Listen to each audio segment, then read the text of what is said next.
अस्सलाम वालेकुम, कैसे हैं आप सब? उम्मीद करती हूँ आप सब खैरियत से होंगे। जी, तो हमारा नेक्स्ट क्वेश्चन है क्वेश्चन नंबर 4। आए ज़रा आज इसको स्टार्ट करते हैं। Minimize g is equal to x plus y subject to the constraint x plus y greater than or equal 3 के 7x plus 5y less than or equal 35 के। ठीक है, तो हमने क्या करना है, क्वेश्चन को सॉल्व करना है। सॉल्व करने का हमारा प्रोसीजर बिल्कुल वही है जैसे हम पहले करते आए हैं। 5.2 एक्सरसाइज को जब हमने शुरू किया था, जिस मेथड से हमने क्वेश्चन नंबर 1 किया है, 2 किया, 3 किया है, सो ऑन, ये 4, 5, 6 भी बिल्कुल उसी प्रोसीजर उसी मेथड से होने हैं। सिर्फ और सिर्फ इसमें आपने एक चीज़ का ख्याल रखना है कि ऊपर वाले क्वेश्चंस में अब तक जो हमने क्वेश्चन किया उसने मैक्सिमम वैल्यू मांगी थी, अब उसने मिनिमम वैल्यू मांगी है। ठीक है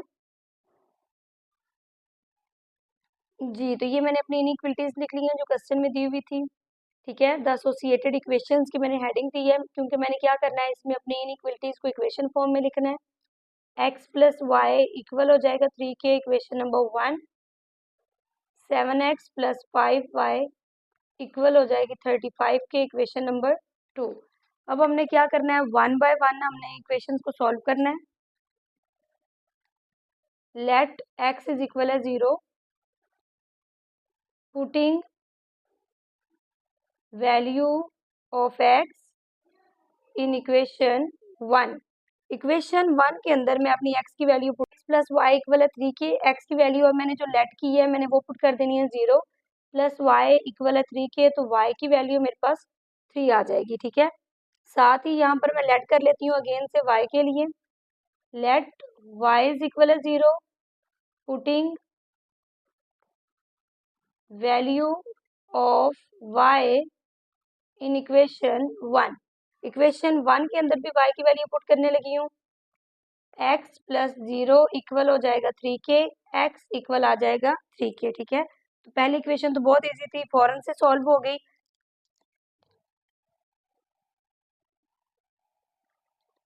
ये मैं सेंटर में लाइन लगाने लगी हूँ ताकि डिफ्रेंशिएट हो जाए कि मैंने दो इक्वेशंस जो हैं वो सॉल्व की हैं।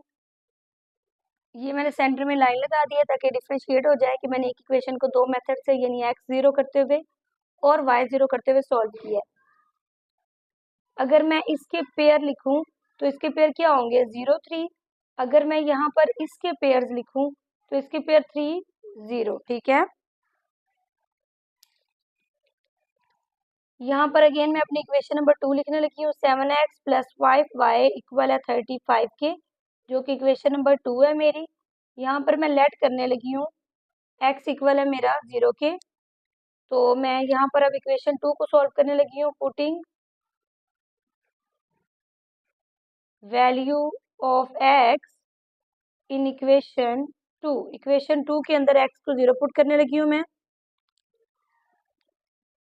7 0 प्लस 5y इक्वल है 35 के, 7 0 0, 5y इक्वल है 35 के, 5y 35, इस साइड पर 5 मल्टीप्लाई राइट साइड पर आकर डिवाइड हो जाएगा, तो y की वैल्यू आ जाएगी मेरी 7। अगर यहाँ पर x और y का पेयर बना के लिखूं तो x मेरा जो है वो 0 है और y मेरा 7 है। ठीक है,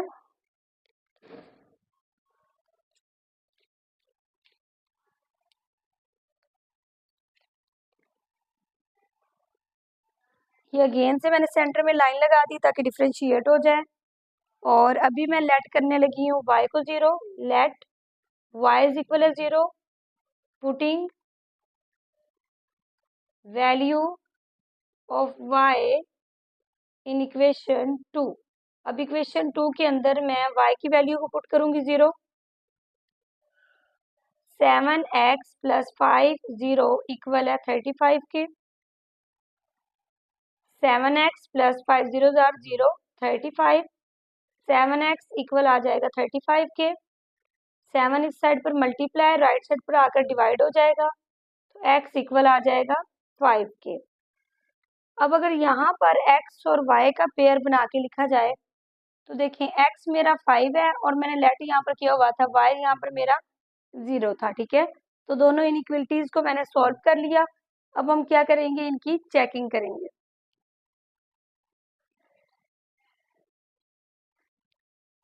जी, तो ये देखिए एक इनइक्वलिटीज के अंदर जब मैंने एक्स और वाई को जीरो पुट किया तो मेरी वो करेक्ट नहीं आई, दूसरी के अंदर जब मैंने जीरो पुट किया तो वो मेरी करेक्ट आई है। ठीक है, अब हम क्या करेंगे, इसका ग्राफ बनाएंगे।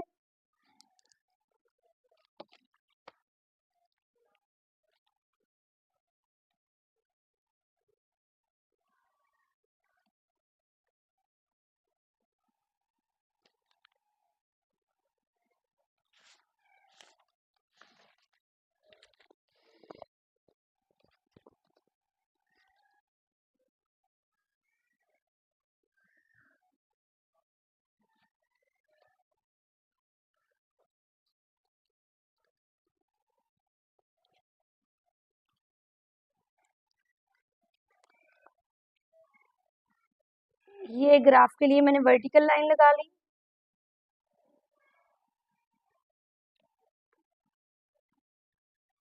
ये साथ ही ओरिजेंटल लाइन जो है वो मैंने ड्रॉ कर ली। यहाँ पर मेरा जो रीजन है वो जीरो है, यानी जहाँ पर ये इंटरसेक्ट करती है, मैं ये बात बार बार आपको बता चुकी हूँ, उस जगह को हम जीरो लिख देते होते हैं, वो हमारा ओरिजिन होता है।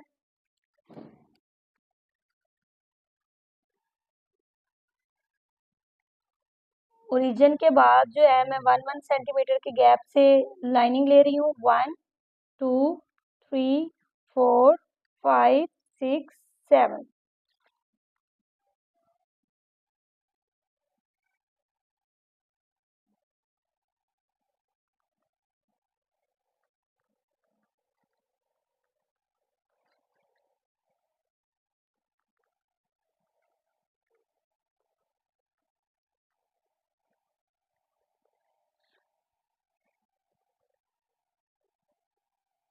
बाद मैंने ग्राफ के लिए वर्टिकल लाइंस लगाई और हॉरिजेंटल लाइन लगाई। ठीक है, उसके बाद मैंने 1 1 सेंटीमीटर पर जो है वो ग्राफ के लिए 1 सेंटीमीटर के गैप पर मैंने ये नंबरिंग कर ली है। ठीक है, तो ये देखें 1 इस साइड पर, चूंकि हमें पता है एक्स पॉजिटिव होता है, इस साइड पर एक्स स्लैश यानी नेगेटिव, ऊपर को वाई पॉजिटिव, नीचे को वाई स्लैश यानी वाई नेगेटिव। तो अब मैं करने लगी हूँ मार्किंग।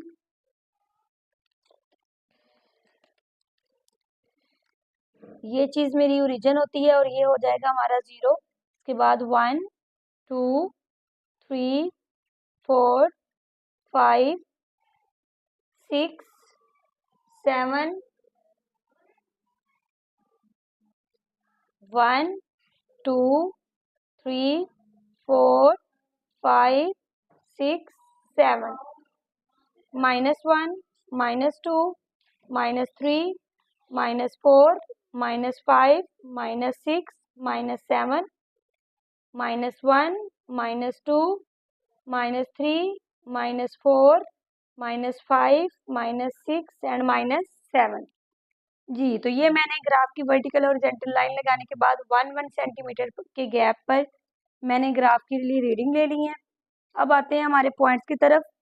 अगर आपको याद हो तो इक्वेशन नंबर 1 को जब मैंने सॉल्व किया था तो मेरे जो पेयर निकले थे वो कौन से थे, जो मैंने पेयर फाइंड आउट किए थे, 0 3, एक ये पेयर आया था और एक मेरे पास 3 0 आया था। ठीक है, अगर इक्वेशन नंबर 2 की बात की जाए, जब मैंने इक्वेशन नंबर 2 को सॉल्व किया तो मेरा पेयर 0 7 और 5 0। ठीक है, तो अब हमने क्या करना है, इनको मार्क करना है। देखिए मैंने आपसे कहा था नॉन जीरो डिजिट आपने देखने होते हैं, अगर नॉन जीरो डिजिट सेकंड होगा तो इट्स मीन वो y का है, फर्स्ट होगा तो वो x का होगा।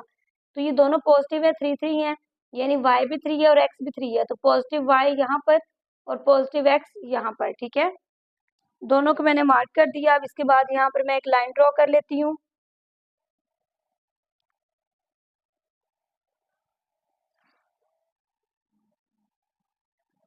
जी, तो ये मैंने इनको दोनों पॉइंट्स को ज्वाइन कर दिया। अब यहाँ पर देखिए सेकंड डिजिट है, तो सेकंड डिजिट नॉन जीरो जो है वो मेरा y होता है, ये 7 है, पॉजिटिव है, यानी ये y है, और x मेरा क्या है, 5 है।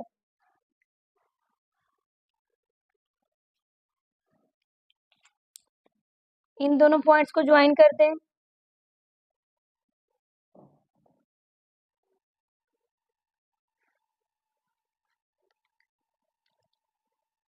ये मेरे पास जी ये दो पॉइंट्स आ गए जब मैंने इन दोनों को ज्वाइन करवाया।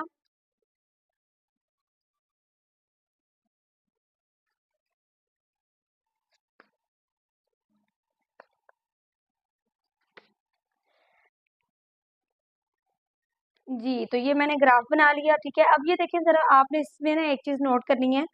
5.2 के अंदर क्वेश्चन नंबर 4 वो वाइड क्वेश्चन है जो हमारे पास इंटरसेक्ट नहीं करता।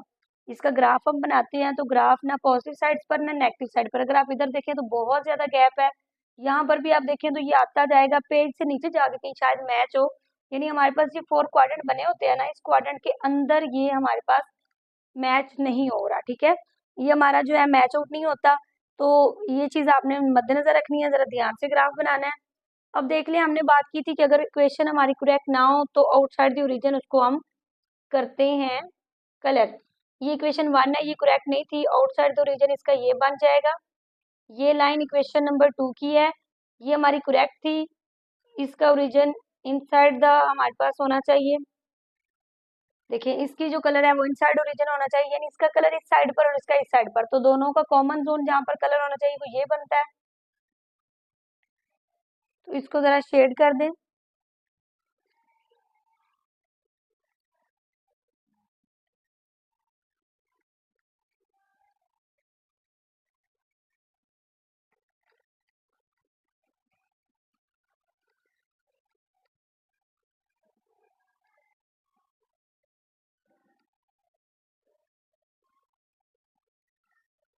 चलें जी, तो ये मैंने इसको कलर कर दिया। अब हमने क्या करना है, अब हमने देखने थे इसके कॉर्नर पॉइंट।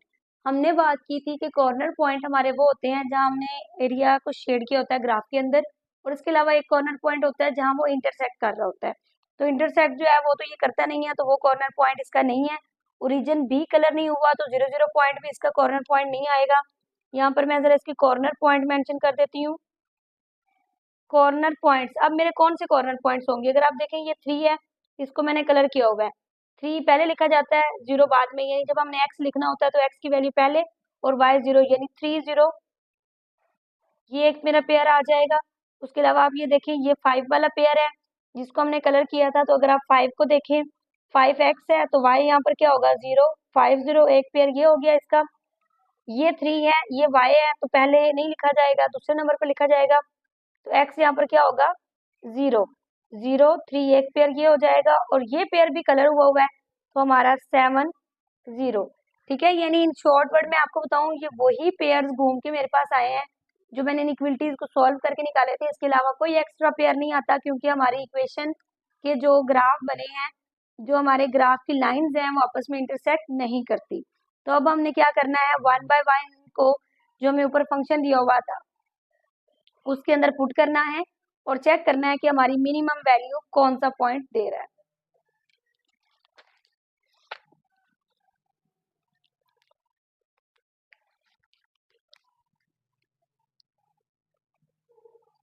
बाद मैंने ग्राफ के लिए वर्टिकल लाइंस लगाई और हॉरिजेंटल लाइन लगाई, ठीक है। उसके बाद मैंने 1 सेंटीमीटर पर जो है वो ग्राफ के लिए 1 सेंटीमीटर के गैप पर मैंने ये नंबरिंग कर ली है, ठीक है। तो ये देखें 1 इस साइड पर, चूंकि हमें पता है x पॉजिटिव होता है, इस साइड पर x स्लैश यानी नेगेटिव, ऊपर को y पॉजिटिव, नीचे को y स्लैश यानी y नेगेटिव। तो अब मैं करने लगी हूँ मार्किंग।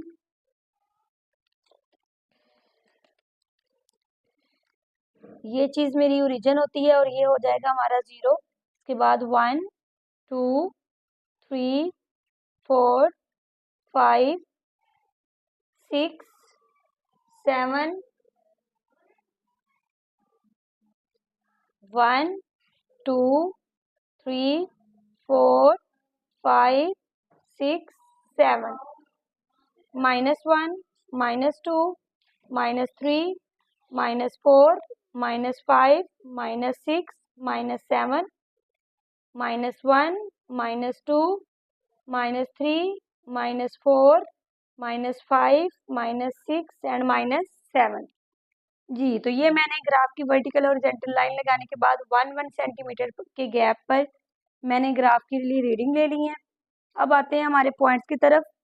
अगर आपको याद हो तो इक्वेशन नंबर 1 को जब मैंने सॉल्व किया था तो मेरे जो पेयर निकले थे वो कौन से थे, जो मैंने पेयर फाइंड आउट किए थे, 0 3, एक ये पेयर आया था और एक मेरे पास 3 0 आया था, ठीक है। अगर इक्वेशन नंबर 2 की बात की जाए, जब मैंने इक्वेशन नंबर 2 को सॉल्व किया तो मेरा पेयर 0 7 और 5 0, ठीक है। तो अब हमने क्या करना है, इनको मार्क करना है। देखिए मैंने आपसे कहा था नॉन जीरो डिजिट आपने देखने होते हैं, अगर नॉन जीरो डिजिट सेकंड होगा तो इट्स मीन वो y का है, फर्स्ट होगा तो वो x का होगा। तो ये दोनों पॉजिटिव है, 3 3 है, यानी y भी 3 है और x भी 3 है, तो पॉजिटिव y यहाँ पर और पॉजिटिव x यहाँ पर, ठीक है। दोनों को मैंने मार्क कर दिया। अब इसके बाद यहाँ पर मैं एक लाइन ड्रॉ कर लेती हूँ।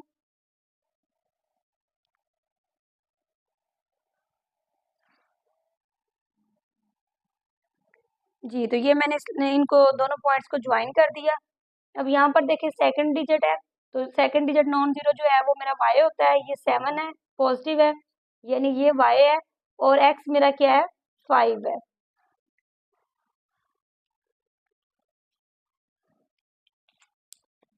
इन दोनों पॉइंट्स को ज्वाइन कर दें।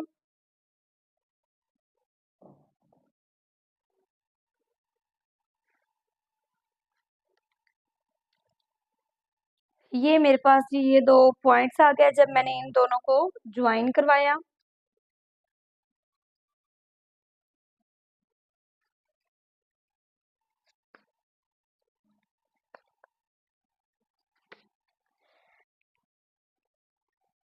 जी, तो ये मैंने ग्राफ बना लिया, ठीक है। अब ये देखिए जरा, आपने इसमें ना एक चीज नोट करनी है। 5.2 के अंदर क्वेश्चन नंबर 4 वो वाइड क्वेश्चन है जो हमारे पास इंटरसेक्ट नहीं करता। इसका ग्राफ हम बनाते हैं तो ग्राफ ना पॉजिटिव साइड पर ना नेगेटिव साइड पर, अगर आप इधर देखें तो बहुत ज्यादा गैप है। यहाँ पर भी आप देखें तो ये आता जाएगा, पेज से नीचे जाके कहीं शायद मैच हो, यानी हमारे पास ये 4 क्वाड्रेंट बने होते हैं ना, इस क्वाड्रेंट के अंदर ये हमारे पास मैच नहीं हो रहा, ठीक है। ये हमारा जो है मैच आउट नहीं होता। तो ये चीज आपने मद्देनजर रखनी है, जरा ध्यान से ग्राफ बनाना है। अब देख लिया, हमने बात की थी कि अगर इक्वेशन हमारी करेक्ट ना हो तो आउटसाइड द ओरिजिन उसको हम करते हैं कलर। ये इक्वेशन 1 है, ये करेक्ट नहीं थी, आउटसाइड द ओरिजिन इसका ये बन जाएगा। ये लाइन इक्वेशन नंबर 2 की है, ये हमारी करेक्ट थी, इसका ओरिजिन इनसाइड द हमारे पास होना चाहिए। देखिए इसकी जो कलर है वो इनसाइड ओरिजिन होना चाहिए, यानी इसका कलर इस साइड पर और इसका इस साइड पर, तो दोनों का कॉमन जोन जहाँ पर कलर होना चाहिए वो ये बनता है। तो इसको जरा शेड कर दें।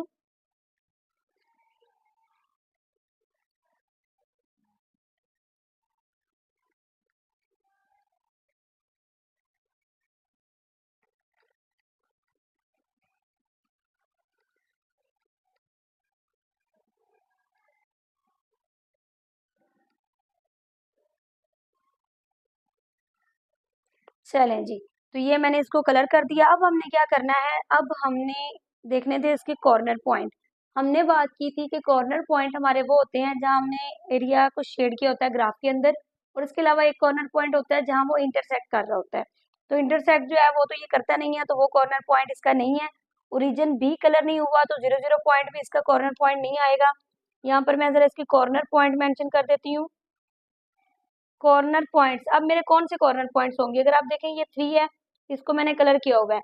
3 पहले लिखा जाता है, 0 बाद में, यानी जब हमने x लिखना होता है तो x की वैल्यू पहले और y 0, यानी 3 0, ये एक मेरा पेयर आ जाएगा। उसके अलावा आप ये देखें ये 5 वाला पेयर है जिसको हमने कलर किया था, तो अगर आप 5 को देखें, 5x है तो y यहाँ पर क्या होगा, 0 5 0, एक पेयर ये हो गया इसका। ये 3 है, ये y है, तो पहले नहीं लिखा जाएगा, दूसरे नंबर पर लिखा जाएगा। तो x यहाँ पर क्या होगा, 0 0 3, एक पेयर ये हो जाएगा, और ये पेयर भी कलर हुआ हुआ है तो हमारा 7 0, ठीक है। यानी इन शॉर्ट वर्ड में आपको बताऊं, ये वही पेयर्स घूम के मेरे पास आए हैं जो मैंने इनइक्वलिटीज को सॉल्व करके निकाले थे। इसके अलावा कोई एक्स्ट्रा पेयर नहीं आता, क्योंकि हमारी इक्वेशन के जो ग्राफ बने हैं, जो हमारे ग्राफ की लाइंस हैं वो आपस में इंटरसेक्ट नहीं करती। तो अब हमने क्या करना है, 1 बाय 1 को जो हमें ऊपर फंक्शन दिया हुआ था उसके अंदर पुट करना है और चेक करना है कि हमारी मिनिमम वैल्यू कौन सा पॉइंट दे रहा है।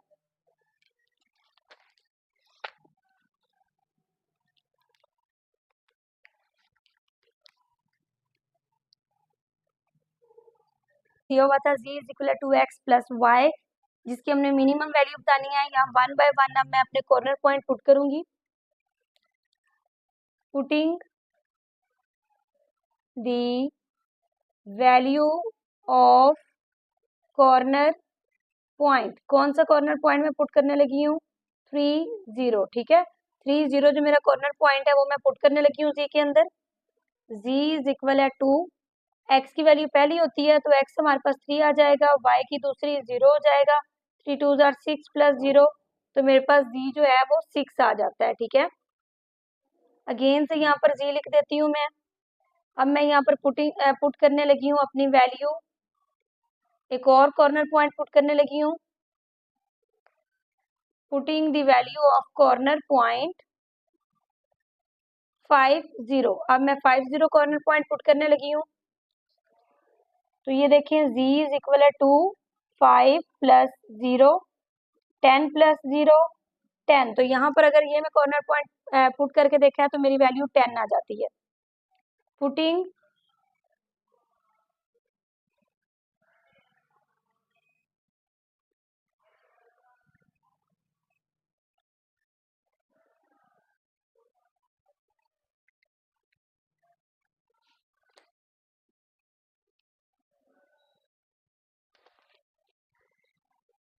जी, तो अब मैं जो अपना थर्ड कॉर्नर पॉइंट है वो पुट करने लगी हूँ, putting value of corner point 03।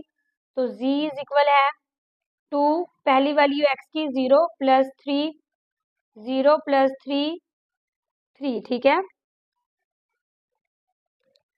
अभी एक कॉर्नर पॉइंट मेरा रह गया, उसकी वैल्यू पुट करके चेक कर लेते हैं।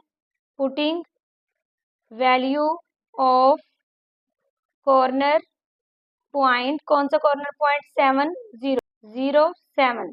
अब ये मेरा कॉर्नर पॉइंट रह गया था एक 0 7 का, ये वैल्यू पुट करके देख लेते हैं। z इज इक्वल है 2, 0 प्लस 7, 0 प्लस 7 क्या आ जाएगा, 7। अब हमने क्या करना था, क्वेश्चन के अंदर मिनिमम वैल्यू जो है वो बतानी थी। तो देखिए, अगर मैंने 3 0 को पुट किया तो 6 आया, 5 0 को पुट करने पर 10, 0 3 को पुट करने पर 3 और 0 7 को पुट करने पर 7। तो मेरी मिनिमम वैल्यू, कम से कम वैल्यू कहाँ पर है, वो ये है, ये 3। ठीक है, तो यहाँ पर अब मैं लाइन ऐड कर दूंगी, दी मिनिमम वैल्यू ऑफ z की वैल्यू मिनिमम है, इज क्या है, 3 एट कॉर्नर पॉइंट, कौन से कॉर्नर पॉइंट पर, 0 3। ठीक है जी, तो ये मेरा क्वेश्चन सॉल्व हो गया। सेम बिल्कुल वही प्रोसेस है, हमने क्या किया, पहले इनइक्वलिटीज को इक्वेशन फॉर्म में लिखा, फिर 1 बाय 1 x को और y को 0 लेट करके इनइक्वलिटी नंबर 1 और 2 को सॉल्व किया। फिर उसके बाद हमने उनकी चेकिंग की, चेकिंग करने के बाद हमने ग्राफ बनाया, ग्राफ बनाने के बाद हमने उसको, जो ग्राफ का एरिया है उसको शेड आउट किया, शेड करने के बाद हमने उसके कॉर्नर पॉइंट देखे और कॉर्नर पॉइंट को हमने 1 बाय 1 z के फंक्शन में लिख कर चेक किया कि हमारी मिनिमम वैल्यू कौन सी आती है।